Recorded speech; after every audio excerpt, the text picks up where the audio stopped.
up, guys? This is Evan here from the Wheel Brew Bottle Shop, jumping in to fill in for today's brewery, Bellwoods.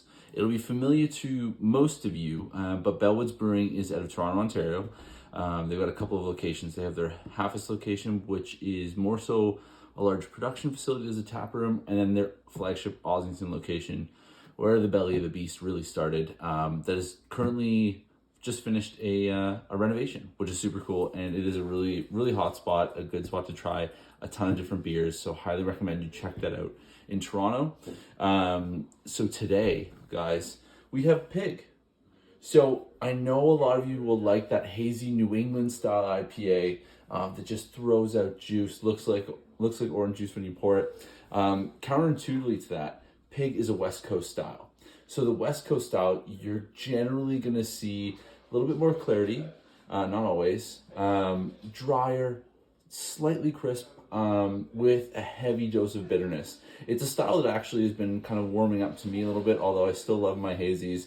The West Coast style, this one in particular, Pig, is something that Bellwoods wanted to do to put into their regular rotation. So this guy features Simcoe Centennial and Cascade hops, which are traditionally hops that you'll find in a lot of different West Coasts.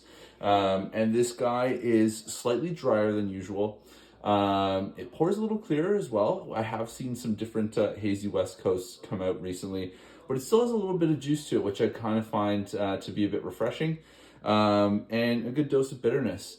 So interestingly enough, the West Coast style kind of leans back a little bit towards those English IPAs that, fun fact, George Hodgson would have created. So George Hodgson was from Bow Brewing in East London, and he is widely credited with the creation of the IPA, as he was the one who initially had put hops in the barrels that were going on the British Empire ships to India.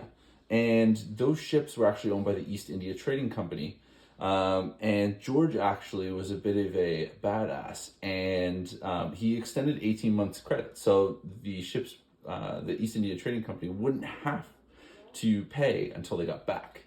But then what ended up happening is the beer got so successful all over East Asia and back home in England that he decided to go out on his own and defy the East India Trading Company, which was a very powerful company, and Bow Brewing expanded, and he had his own ships.